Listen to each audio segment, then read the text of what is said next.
Hai semuanya, gimana kabar kalian? Semoga selalu dalam keadaan baik. Welcome back again, teman-teman di The Kristen Channel. Dan ini adalah segmen analisa pagi, segmen di mana kita akan mengulas kembali untuk update news dan juga pergerakan dari market, khususnya market dari Bitcoin. Teman-teman, hari ini kita berada di tanggal 2 Januari 2025. Kita berada di hari Jumat ya, hari kejepit, di mana besok kita udah masuk weekend kembali. Dan juga nanti hari Senin, baru market akan mendapatkan movement yang lumayan bagus. Nah, ini sekilas tentang kondisi Fed Rate Monitor Tools. Akan ada keputusan suku bunga kembali tanggal 27 Januari 2026 ya, dan sekarang probability-nya adalah kemungkinan besar The Fed masih akan mempertahankan suku bunga di 3,75%. Kalau kita lihat dari data konsensus yang terbaru kayak gitu. Nah, di sini aku mau sedikit ulas juga beberapa news dan juga sentimen yang mungkin kita akan dapetin hari ini, dan ya sepertinya sedikit tidaknya akan mempengaruhi harga valuta asing ya, seperti US dollar atau mungkin beberapa mata uang lainnya. Hari ini kita akan dapat data Eurozone Manufacturing PMI, kemudian juga ada Global Manufacturing PMI ya dari Amerika Serikat. Datanya akan rilis jam 21.45 ya, dekat-dekat jam 10 malam gitu ya. Tapi setelah itu kita nggak dapat news yang gimana-gimana banget sih. Menurut saya sih hari ini bakalan menjadi momen yang menurut saya bagus buat kita mencari koin-koin mana yang kira-kira punya potensi. Karena saya tadi memperhatikan ada beberapa altcoin yang sudah mengalami kenaikan, dan nanti saya akan bagikan ke teman-teman koin-koin mana saja yang bakalan menarik buat teman-teman masukin ke watchlist. Oke, sebelumnya saya mau update dulu kondisi dari market ya, terutama dari geopolitik. China, Taiwan makin panas, teman-teman. Ya, Cina menggelar latihan militer juga akhirnya di sekitaran wilayah Taiwan. Taiwan juga sudah melakukan beberapa hari sebelumnya, dan sekarang giliran Cina yang melakukan. Nampaknya makin panas ya, perebutan antara wilayah Taiwan. Ya, Taiwan saat ini lebih ke pro demokratis ya, dan Cina masih dengan ideologi komunis yang saat ini mencoba buat nampaknya mencoba buat kembali memasukkan Taiwan ke wilayah mereka gitu. Dan kalau kita lihat sih dari situasi yang ada, ini mulai panas ya di kawasan perbatasan Cina dan Taiwan. Memang belum ada serangan yang nyata, tapi latihan militer ini dikhawatirkan bisa meledak ke depan. Tentu saja kalau perang ini terjadi, maka Amerika Serikat tentu saja akan kembali membantu ya kan Taiwan gitu, karena beberapa pabrik mereka, pabrik Apple, pabrik Nvidia mereka itu banyak ada di Taiwan juga gitu ya. Jadi maksudnya perusahaan-perusahaan yang berkolaborasi dengan mereka gitu, itu banyak sekali di sana. Jadi Taiwan udah pasti bakalan dijaga oleh Amerika Serikat dengan masalah tersebut gitu. Ya, ini beberapa foto, video, dan ini bisa menjadi sebuah sentimen negatif buat pasar, teman-teman. Dalam beberapa kesempatan kita melihat seperti perang Ukraina, Rusia, termasuk juga di Timur Tengah kemarin pas Israel dan Palestina kembali memanas, itu crypto market mendapatkan goncangan gitu. Jadi menurutku kalau ini sampai meledak perangnya, bisa aja akan mempengaruhi pasar kripto, karena pasar kripto ini lumayan sensitif terhadap isu-isu perang gitu, dilihat dari historical sebelumnya. Kemudian mau update juga tentang situasi dari regulasi terutama kripto di wilayah Inggris, termasuk juga 48 negara anggota Uni Eropa, di mana pajak terbaru akan diaktifkan kembali per tanggal 1 Januari 2026. Itu artinya regulasi kripto di wilayah Eropa termasuk Inggris itu semakin jelas, di mana kerangka undang-undangnya ini sudah clear gitu, sehingga mereka dari negara ini sudah mulai memungut pajak juga kepada warga mereka ya, terkait dengan perdagangan kripto. Ini bisa menjadi sentimen yang bagus di satu sisi karena kripto bisa dibilang legal ya, tapi di sisi lain pemungutan pajak ini juga menurunkan minat dari para investor sebenarnya. Terlebih pajak yang ditetapkan di wilayah-wilayah tersebut itu relatif cukup besar, teman-teman ya. Pajak kripto di negara-negara Eropa itu antara di 20 sampai 40% dari keuntungan ya, dari capital gain. Dan itu bagi saya sih besar banget ya. Nah, selain itu juga ada update terbaru, ini ada dari Bit. apa namanya, Bitwise ya. Bitwise baru aja melakukan staking untuk Solana mereka. Jadi kan Bitwise sudah meluncurkan produk ETF-nya ya. Jadi nah ini guys.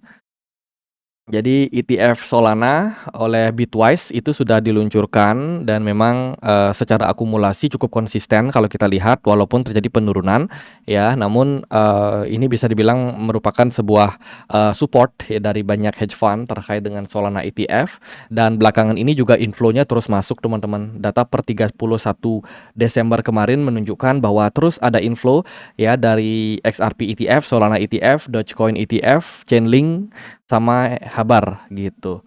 Tapi kalau dari Ethereum sama Bitcoin Spot ETF justru ada outflow guys di perdagangan kemarin. Ya, padahal tanggal 2 berapa ya? 29 ya.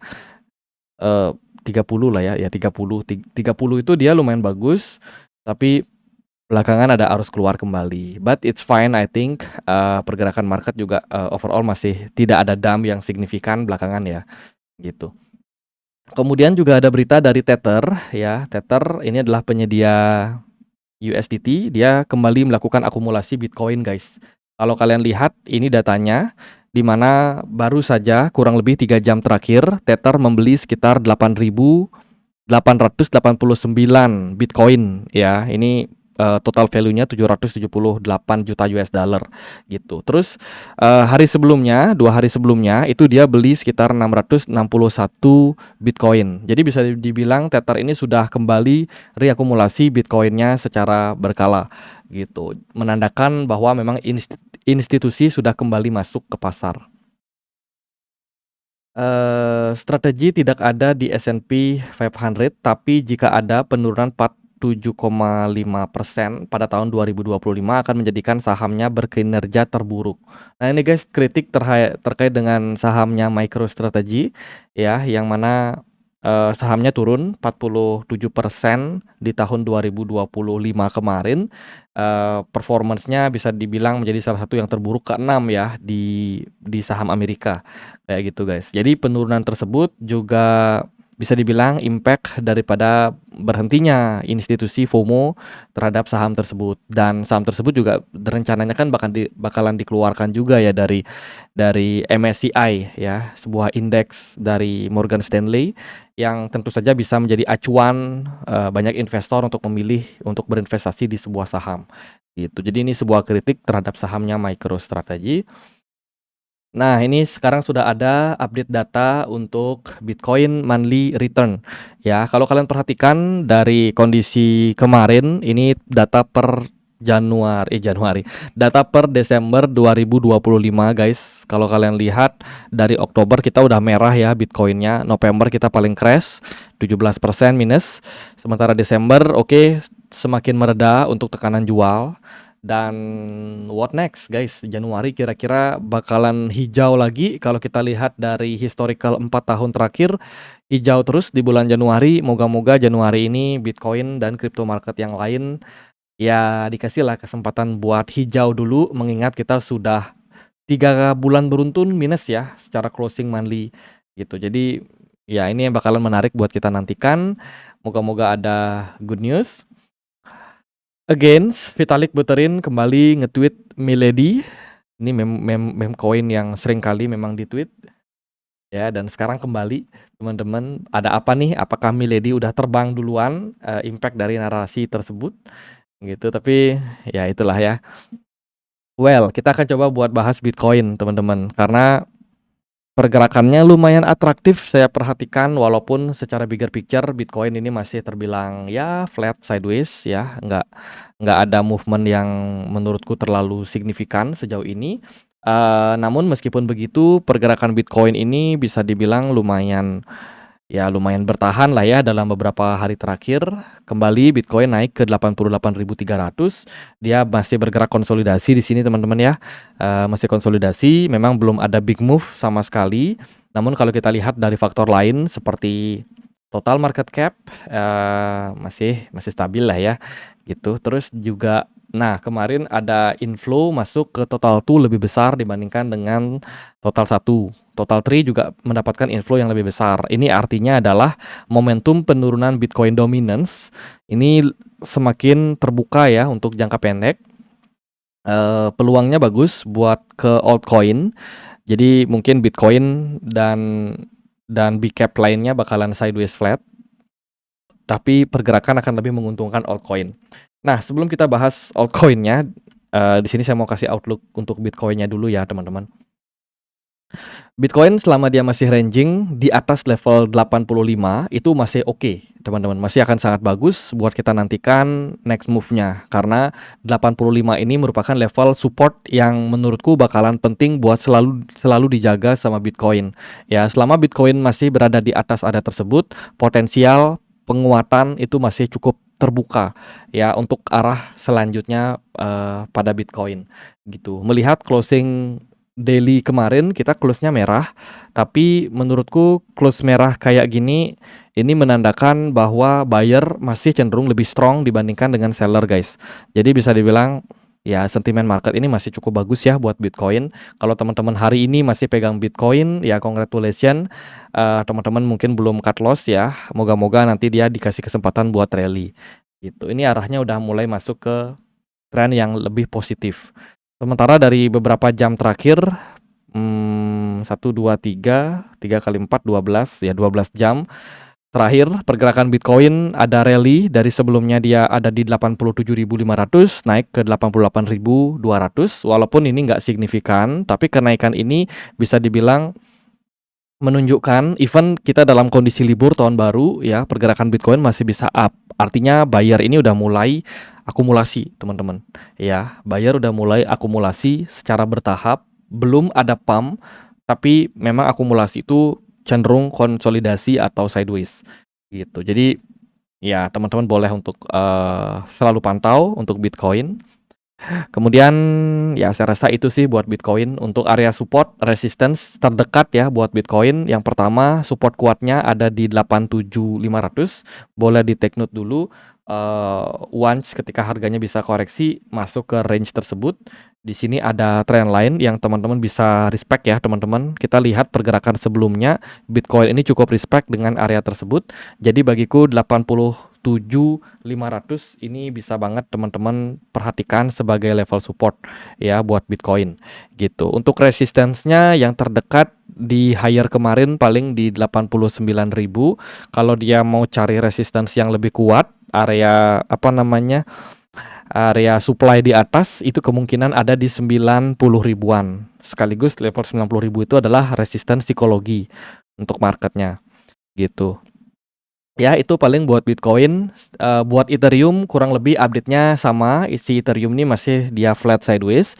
Tapi karena kita melihat dari total tuh dia mulai ada inflow yang lebih besar dari Bitcoin, kita melihat Ethereum ini cukup bagus juga sih untuk progres ke depan gitu ya. Jadi meskipun chartnya itu kayak gini guys, nah kayak gini ya, tapi dia agak naik. Ini menandakan power buyer itu pelan-pelan naik bertahap gitu, dan seller cenderung ada penurunan. Tapi teman-teman nggak perlu FOMO juga dalam kondisi seperti ini karena ini masih sifatnya masih konsolidasi, cicil aja pelan-pelan.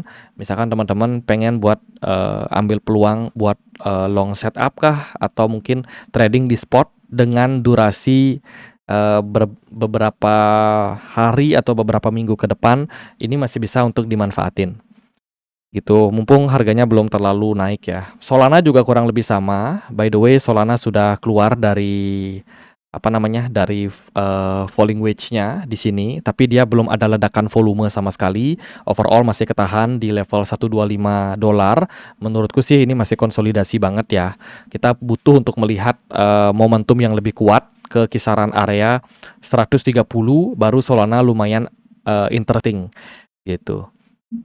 Ya itu sih dari 3 koin besar teman-teman, Bitcoin, Ethereum, sama Solana. Nah ini aku sekalian kasih teman-teman watchlist, ada beberapa altcoin yang juga cukup atraktif ya. Buat kalian yang mau trading di crypto market tapi teman-teman khawatir masalah regulasi, ya udah tradingnya di Ajaib teman-teman. Ajaib dia sudah teregulasi di Indonesia, terdaftar di Bapepti sama OJK, tersedia futures market juga, leverage sampai 25 kali, bisa banget memaksimalkan cuan teman-teman. Gitu. Jadi kalau mau pakai Ajaib bisa cek link yang ada di deskripsi.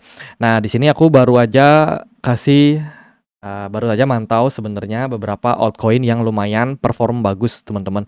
Ya, salah satunya itu ada Ethena. Ethena di perdagangan kemarin dia terbang sekitar 8%.